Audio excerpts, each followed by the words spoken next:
नमस्कार दोस्तों, मैं तेजल आप सभी का बहुत बहुत स्वागत करती हूँ फिर से एक बार आज के daily current affair updates Hindi भाषा में।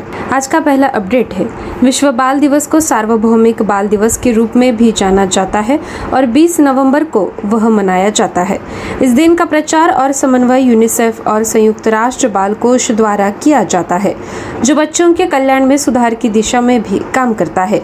1954 में विश्व बाल दिवस को पहली बार सार्वभौमिक बाल दिवस के रूप में स्थापित किया गया था और इसे हर साल 20 नवंबर को मनाने का निर्णय लिया गया। यह दिन संयुक्त राष्ट्र चार्टर के आदर्शों और उद्देश्यों को बढ़ावा देने और दुनिया के बच्चों के कल्याण के लिए भी समर्पित है। विश्व बाल दिवस 2022 इंक्लूजन फॉर एवरी चाइल्ड पर केंद्रित होगा। अगला अपडेट है राष्ट्रीय समाचार का। अटल इनोवेशन मिशन यानी AIM नीति आयोग ने अटल न्यू इंडिया चैलेंज यानी ANIC के दूसरे संस्करण के दूसरे चरण के तहत महिला केंद्रित चुनौतियों का शुभारंभ किया।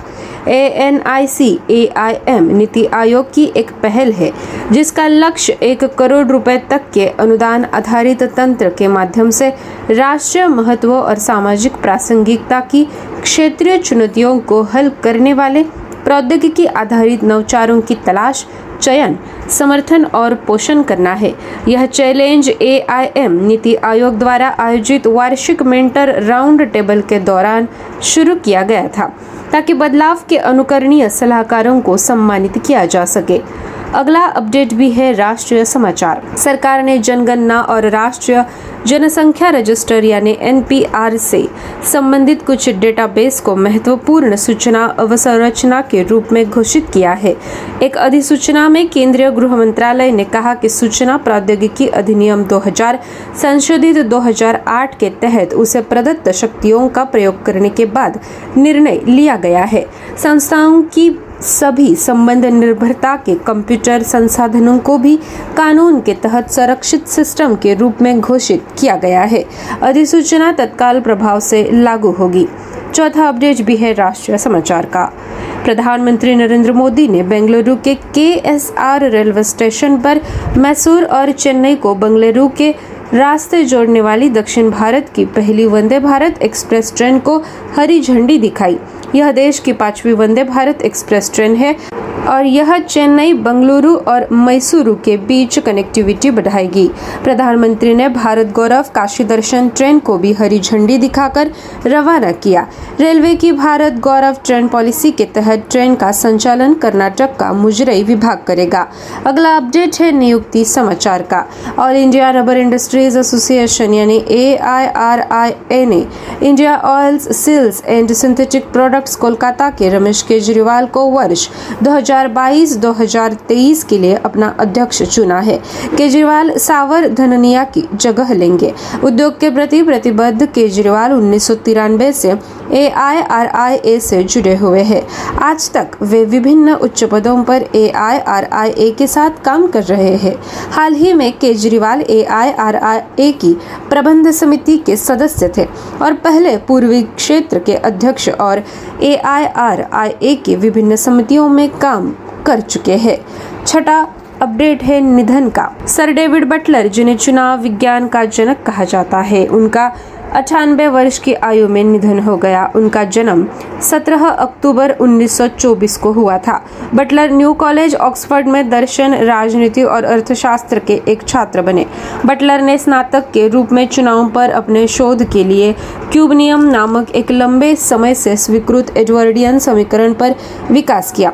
उन्होंने पाया कि वह मतदान संख्या से जीती गई सीटों की कुल संख्या का अनुमान लगाने में सक्षम थे, जिससे उन्हें जनमत सर्वेक्षणों के आधार पर किसी भी पार्टी द्वारा जीती जाने वाली सीटों की भविष्यवाणी करने में मदद मिली।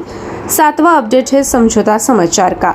National investment and infrastructure fund यानी NIIFL ने भारत में जापानी निवेश को बढ़ावा देने और बढ़ाने के लिए Japan bank for international cooperation यानी JBIC के साथ एक समझौता ज्ञापन पर हस्ताक्षर किए हैं। समझौता ज्ञापन NIIFL और JBIC के बीच एक साझेदारी ढांचे की रूपरेखा तैयार करता है, जो एक द्विपक्षीय भारत जापान फंड IJF की स्थापना पर विचार कर रहा है। IJF जापानी और भारतीय कंपनियों के बीच रणनीतिक साझेदारी में निवेश करके और भारत में कई क्षेत्रों में व्यापार सहयोग को बढ़ावा देकर दोनों देशों के बीच सहयोग को भी बढ़ाएगा। 8वां अपडेट है अंतर्राष्ट्रीय समाचार का। अमेरिकी ट्रेजरी विभाग ने पिछले 2 वर्षों के बाद प्रमुख व्यापारिक भागीदारों की अपनी मुद्रा निगरानी सूची से भारत को हटा दिया। सूची में देशों की मुद्रा प्रथाओं और व्यापक आर्थिक नीतियों पर बारीकी से ध्यान दिया जाता है। भारत के साथ ही इटली, मेक्सिको, थाईलैंड और वियतनाम को भी सूची से हटा दिया गया। अमेरिकी कांग्रेस ने अपनी द्विवार्षिक रिपोर्ट में देश के ट्रेजरी विभाग से कहा कि चीन, Japan, Korea, Germany, Malaysia, Singapore और ताइवान 7 अर्थव्यवस्थाएं हैं जो वर्तमान निगरानी सूची का हिस्सा है। अगला समाचार, स्विट्जरलैंड के पर्यटन ने भारतीय यात्रियों को देश में स्थानों को प्रदर्शित करने और बढ़ावा देने के लिए ओलंपिक स्वर्ण पदक विजेता नीरज चोपड़ा को अपना फ्रेंडशिप एम्बेसडर नियुक्त किया। बोर्ड ने एक बयान में कहा कि चोपड़ा देश में अपने अनुभव साझा करेंगे ताकि इसे लंबी पैदल यात्रा, बाइकिंग, सॉफ्ट और एक्सट्रीम एडवेंचर और निश्चित रूप से स्नो स्पोर्ट्स के लिए आदर्श गंतव्य के रूप में प्रदर्शित किया जा सके। एथलीट ने इस साल सितंबर में स्विट्जरलैंड के लुसाने में ओलंपिक संग्रहालय को अपना स्वर्ण पदक जिताने वाला भाला भी दान किया था। हमारा अगला और आखिरी अपडेट है रैंक और रिपोर्ट का। मूडीज इन्वेस्टर सर्विसेज ने कैलेंडर वर्ष 2022 के लिए भारत के आर्थिक विकास के अनुमान को 70 आधार अंकों से घटाकर 7% कर दिया है। यह भारतीय अर्थव्यवस्था का पहला नीचे की ओर संशोधन नहीं है। इससे पहले विश्व बैंक ने पूर्वानुमान को 1% अंक घटाकर 6.5%, ADB ने 50 आधार अंक घटाकर 7%, फीच ने 80 आधार अंक घटाकर 7% और RBI ने पूर्वानुमान को 20 आधार अंक घटाकर 7% कर दिया था। S&P ग्लोबल और OECD ने अनुमान को क्रमशः 7.3% और 6.9% पर बरकरार रखा है। दोस्तों, ये थी हमारी आज की daily current affairs updates Hindi भाषा में। मिलते हैं अगले सत्र में। आप सभी का बहुत बहुत शुक्रिया।